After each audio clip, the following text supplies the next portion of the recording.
विद्यार्थी मित्रों, 11th economics प्रकरण 10 अंदाज पत्र अर्थात बजट के बारे में आज हम चर्चा करेंगे। इसके पूर्व हमने प्रकरण 9 में राष्ट्रीय आय के विषय में जानकारी प्राप्त किया। तो देखते हैं अंदाज पत्र के बारे में। सबसे पहले तो हम यह ध्यान रखें कि भारत आज़ाद होने के बाद मिश्र अर्थतंत्र को स्वीकार किया। मिश्र अर्थतंत्र अर्थात जिसमें पूंजीवाद और समाजवाद दोनों ही समाया हो या दोनों का समावेश हुआ हो, तो इस तरह से दोनों की मर्यादाओं को निकालकर और मिश्र अर्थतंत्र को भारत देश ने अपनाया और उसके आधार पर अपना आर्थिक विकास करने में प्रयत्नशील है।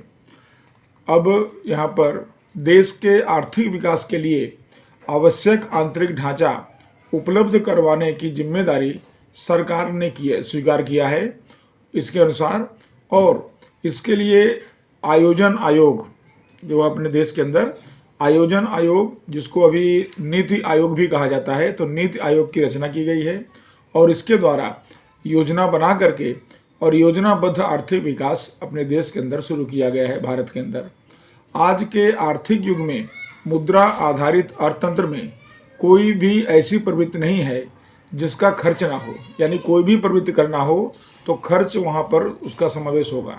हाँ, इतना अवश्य है कि अगर कोई एक व्यक्ति भुगतान नहीं करता तो दूसरा कोई व्यक्ति भुगतान करता है, लेकिन खर्च तो होता ही है।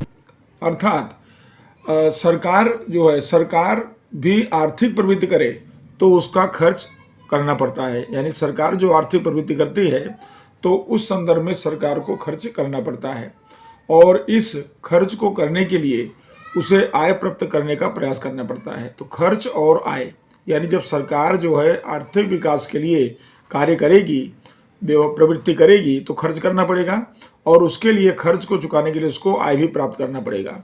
तो खर्च और आय ये दो महत्वपूर्ण पहलू या दो महत्वपूर्ण जो है बिंदु तैयार होते हैं और इस खर्च को करने के लिए आय प्राप्त करने का प्रयास करना पड़ेगा। अब भारत देश ये लोकशाही देश है। हमारे यहाँ पर लोकशाही देश में सरकार कोई भी कार्य प्रजा के चुने गए प्रतिनिधियों की मंजूरी के बिना नहीं कर सकती है। तो प्रजा के चुने गए प्रतिनिधि कौन हैं? तो एमएलए हैं, एमपी हैं, या जो भी विधायक जिसको हम कहेंगे। तो जो नेता हैं, राजनेता हैं, जिनको प्रजा ने चयन किया है, तो उनके द्वारा, उन प्रतिनिधियों के द्वारा जो है या उनकी अनुमति लेना अनिवार्य हो जाता है, उनकी मंजूरी लेना अनिवार्य हो जाता है, क्योंकि इसके लिए आय प्राप्त करने और खर्च करने के हेतु भी उनकी मंजूरी लेनी पड़ती है। तो इस तरह से प्रतिनिधियों की जो सभा होती है उसे संसद कहा जाता है। तो हम जानते हैं कि कोई भी बिल पास होता है या कोई भी बजट रखा जाता है तो वो प्रतिनिधियों की सभा यानी कि संसद में रखा जाता है और उसमें सबकी मंजूरी लेनी पड़ती है। प्रजा के प्रतिनिधियों की सभा को संसद कहते हैं। सरकार को भी इस संसद के पास आय और खर्च की मंजूरी लेनी पड़ती है। यहाँ पर जो संसद के अंदर आय कितना करना है भविष्य में, खर्च कितना करना है, उसकी मंजूरी लेनी पड़ती है। आगामी वर्ष हेतु, यानी कि जो आने वाला वर्ष, जैसे 2021 है तो आने वाला वर्ष 2022 है, तो आने वाले वर्ष जो है आगामी वर्ष, तो आगामी वर्ष हेतु सार्वजनिक खर्च और आय प्राप्त करने के लिए संसद के समक्ष अंदाजित खर्च एवं आय का प्रस्ताव रखा जाता है। संसद के समक्ष सार्वजनिक खर्च और आय का प्रस्ताव रखा जाता है और उसकी मंजूरी प्राप्त की जाती है और वही अंदाजपत्र है। तो इस तरह से अंदाजित आय और खर्च का जो प्रस्ताव होता है उसे हम क्या कहेंगे? अंदाजपत्र कहेंगे। तो ये संसद में रखा जाता है। सरकार जो है जो प्रजा द्वारा चुने गए प्रतिनिधि हैं उनके द्वारा इसको मंजूर कराती है, वही अंदाजपत्र। तो अंदाजपत्र का मतलब क्या हुआ? अंदाजित आय और अंदाजित खर्च का प्रस्ताव, तो उसे कहते हैं अंदाजपत्र। तो अब इस तरह से देखें तो हमारे भारत के अंदर भारत की सत्ता को 3 स्तर में विभाजित किया गया है। तो कौन कौन सी? एक तो है केंद्र सरकार, दूसरा है राज्य सरकार और तीसरा है स्थानीय स्वराज की संस्थाएं, जैसे म्युनिसिपल कॉरपोरेशन है, ग्राम पंचायत है, बराबर तहसील जो है, तालुका पंचायत है। तो ये सब जो है इसके अंतर्गत आते हैं। अब जो केंद्र सरकार है तो केंद्र सरकार यानी ये तीनों संस्थाएं जो हैं अपनी अपनी प्रवृत्तियां करती हैं, सबकी प्रवृत्तियां बांट दी गई हैं और सबकी प्रवृत्तियों को इस तरह से बांटा गया है कि देश के अंदर कोई भी कार्य ऐसा ना हो कि जो अधूरा रह जाए या जो प्रजा के कल्याण में कोई कार्य ऐसा ना हो कि जो बाकी रह जाए। इसलिए तीनों जो विभाग या सत्ता बनाए गए हैं तो तीनों सत्ताओं को अलग अलग प्रकार से कार्य सौंपा गया है। अब जैसे केंद्र सरकार है तो केंद्र सरकार जो है, केंद्र सरकार द्वारा किए जाने वाले कार्य, राज्य सरकार द्वारा किए जाने वाले कार्य, स्थानीय सरकार द्वारा किए जाने वाले कार्य इसमें दर्शाए रहते हैं। देश के लिए अत्यंत महत्वपूर्ण कार्य, जो देश के लिए अत्यंत महत्वपूर्ण कार्य हैं, तो उन अत्यंत महत्वपूर्ण कार्य एवं व्यापक प्रभाव वाले कार्य केंद्र सरकार को सौंपे गए हैं। उदाहरण के रूप में संरक्षण क्षेत्र हुआ, रेलवे क्षेत्र हुआ, जनगणना हुआ इत्यादि। तो इन सब से संबंधित जो भी कार्य होगा वो केंद्र सरकार को संभालना होता है या उसको सत्ता है कि वो कार्य को पूरा करे। अब राज्य सरकार क्या करती है? तो राज्य सरकार प्रजा को सीधे प्रभावित करने वाले कार्य राज्य सरकार को सौंपे जाते हैं, जैसे शिक्षा हुआ, कानून हुआ, आरोग्य हुआ, व्यवस्था हुआ। तो ये सब राज्य सरकार को काम सौंपा जाता है। तो ये कार्य राज्य सरकार करती है। उसके बाद आता है स्थानीय स्वराज। तो स्थानीय स्वराज की जो संस्थाएं हैं उन्हें स्थानिक महत्व वाले कार्य उनको करने पड़ते हैं, सेवाएं देनी पड़ती हैं। और जैसे कि स्ट्रीट लाइट है, सफाई है, ड्रेनेज है, पानी है, तो ये सब काम म्युनिसिपल कॉरपोरेशन, नगर पंचायत जो है के द्वारा किया जाता है। तो इस तरह से आप देख रहे हैं कि केंद्र सरकार का कार्य अलग बांटा हुआ है, राज्य सरकार का कार्य अलग बांटा हुआ है, स्थानीय स्वराज का कार्य अलग से बांटा गया। तो सभी को अपना अपना कार्य निरंतर करते रहना पड़ता है और देश के विकास में सबको योगदान देना पड़ता है। तो इस तरह से भारतीय सत्ता 3 विभागों में विभाजित होकर के कार्य करती है। अब आगे बढ़ते हैं तो यहाँ पर आता है अंदाजपत्र का अर्थ। अंदाजपत्र की एकदम सीधी परिभाषा यहाँ पर दी गई है इसके अंदर। तो अंदाजपत्र का मतलब हुआ सरकार द्वारा आगामी वित्त वर्ष के लिए, आगामी यानी आने वाले वर्ष के वित्त वर्ष के लिए प्रस्तुत किए जाने वाले खर्च एवं आय के, खर्च यहाँ पर 2 ही महत्वपूर्ण बताना है, खर्च और आय। तो खर्च और आय के बराबर, तो यहाँ खर्च और आय के अंदाज को अंदाजपत्र कहा जाता है। तो फिर से देखिए, सरकार द्वारा आगामी वित्त वर्ष के लिए प्रस्तुत किए जाने वाले खर्च एवं आय के अंदाज को अंदाजपत्र कहा जाता है। तो ये अंदाजपत्र की बहुत ही सीधी और सरल परिभाषा है। अब इस परिभाषा पर से निम्न मुद्दे जो है फलित होते हैं। जैसे देखिए, पहला है कि अंदाजपत्र खर्च और आय का अंदाजित आंकड़ा देता है, यानी कि आने वाले वर्ष में कितना खर्च होगा, कितनी आय होगी, उसका अनुमानित आंकड़ा जो है किसके द्वारा मिलता है? अंदाजपत्र के द्वारा मिलता है। दूसरा मुद्दा है कि आने वाले वर्ष में या आने वाले वित्तीय वर्ष के संदर्भ में बना जाता है, यानी कि अंदाजपत्र हमेशा आने वाले वित्तीय वर्ष के लिए होता है या आने वाले वित्तीय वर्ष के संदर्भ में प्रस्तुत होता है। इसलिए यह अंदाज एक निश्चित समय के लिए होता है, ऐसा कह सकते हैं आप। तो ये अनुमान जो किया जाता है वो निश्चित समय के लिए होता है। तीसरा मुद्दा है कि प्रत्येक सरकार के अंदाजपत्र का मुख्य उद्देश्य है कि देश का आर्थिक विकास और प्रजा का कल्याण। तो यहाँ पर आपको ध्यान रखना है, मुख्य उद्देश्य देश का आर्थिक विकास और प्रजा का कल्याण। तो ये 2 चीज़ें इसका, कोई भी देश हो, कोई भी अर्थतंत्र हो, तो उसका मुख्य उद्देश्य होता है बजट का कि किस तरह से देश का आर्थिक विकास किया जाए, प्रजा कल्याण किया जाए। उसके बाद पॉइंट चौथा बनता है कि प्रत्येक सरकार को अपने अंदाजपत्र में अमल में लाने से पूर्व लोकसभा, विधानसभा या स्थानीय सभा में मंजूरी प्राप्त करनी पड़ती है।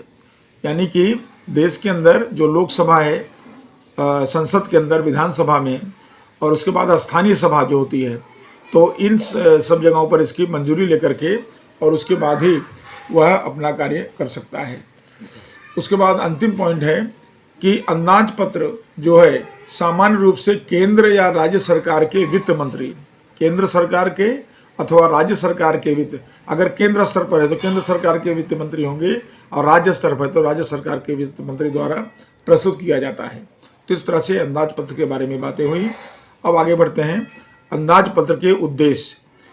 तो अंदाजपत्र के उद्देश्य में हमने देखा कि आगामी वित्तीय वर्ष के आय और खर्च का जो अंदाज निश्चित किया जाता है उसके निश्चित उद्देश्य होते हैं, और वो उद्देश्य निम्न अनुसार हैं।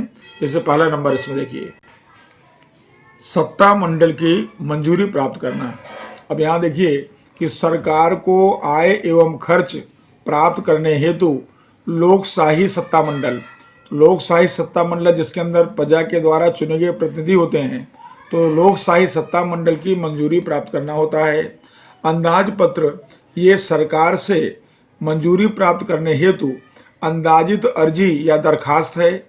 उदाहरण के स्वरूप में संसद में केंद्रीय बजट द्वारा, संसद के अंदर केंद्रीय बजट के द्वारा सरकार पहले संसद को या संसद से मंजूरी मांगती है कि आगामी वर्ष में सरकार इस प्रकार से आय करेगी और इस प्रकार से खर्च करेगी। तो अपनी वह एक अर्जी रखती वहाँ पर जो है संसद के अंदर, और फिर उसको मंजूरी मिलने के बाद वह तैयार हो जाता है। अब देखते हैं दूसरा मुद्दा है कि संसाधनों जिम्मेदारियों का अंदाज प्राप्त करना। तो संसाधनों और जिम्मेदारियों के बारे में बताएंगे कि सार्वजनिक सत्ता द्वारा बजट प्रस्तुत करने का एक उद्देश्य यह भी है कि आगामी वर्ष में या आगामी वर्ष के लिए किए जाने वाले कार्य की जवाबदारी का ख्याल आता है, और उस आगामी वर्ष में आय कहाँ से प्राप्त होगी तो उसकी संभावना भी तलाशी जाती है या उसकी संभावना भी दर्शाई जाती है। तो इस तरह से जो आवक के हमारे पास संसाधन हैं और जो हमारे सामने जिम्मेदारियां हैं, तो जिम्मेदारियों का भुगतान, जिम्मेदारियों की जो है कौन से संसाधन, कौन से आय के माध्यम हमारे पास होंगे, तो उसका एक अंदाज यहाँ पर लगाया जाता है और किया जाता है। तीसरा मुद्दा है साधन वितरण से उचित दिशा। यहाँ बताना है कि अंदाज पत्र तैयार करने के उद्देश्य के अनुसार ही साधन का वितरण होता है। अंदाज पत्र तैयार करने या तैयार किए बिना खर्च हो तो एक चीज़ के पीछे खर्च होगा तो दूसरी चीज़ें बाकी रह जाएंगी। क्यों? क्योंकि हमारे पास आय के साधन कम हैं और हमारी आवश्यकताएं अमर्यादित हैं। उनको पूरा करने के लिए हमारे पास पर्याप्त मात्रा में साधन नहीं है। इसलिए हमें इस तरह से विचार करना पड़ेगा कि हमारी लगभग अधिकतम आवश्यकताएं पूरी हो जाएं, इस तरह हम साधन का उपयोग करें। तो साधन का वितरण किस तरह से करें, साधन का उपयोग कैसे करें, उसकी उचित दिशा हमको बजट द्वारा मिलेगी। और ऐसा ना हो इसलिए पहले से ही खर्च के लिए साधन वितरित करना अनिवार्य होता है। यानी हमारे पास जो भी संसाधन है उसको हम किस क्षेत्र में लगाएं, कौन सी आवश्यकता की पूर्ति के लिए लगाएं, ये हमको पहले से ही अनुमान करना पड़ता है। तो साधन वितरण से उचित दिशा मिलती है। उसके बाद है चौथा, इसका उद्देश्य बताएंगे, प्रजा की जानकारी हेतु। अब यहाँ पर प्रजा की जानकारी हेतु का मतलब ये हुआ कि सरकार अंदाज पत्र इसलिए प्रस्तुत करती है ताकि हमारे जो देशवासी हैं या देश के नागरिक हैं उनको इस बात की जानकारी मिले कि अब अर्थतंत्र में क्या होगा, कौन से क्षेत्र में निवेश किया जाएगा, कौन सी वस्तु महंगी होगी, कौन सी वस्तु सस्ती होगी, किन वस्तुओं पर कर लगेगा, किन वस्तुओं पर कम कर लगेगा, और जो लोग हैं कमाने वाले उनकी आवक कितनी होगी, आवक घटेगी बढ़ेगी। तो इस तरह लोग भी उसी बजट को ध्यान में रखकर अपनी प्लानिंग कर सकते हैं। तो इस तरह से प्रजा के लिए भी बजट को जानना जरूरी है कि सरकार आने वाले वर्ष में क्या करने वाली है। उसी आधार पर लोग अपने भी आवक का निर्धारण करते हैं और अपना भी बजट तैयार करते हैं।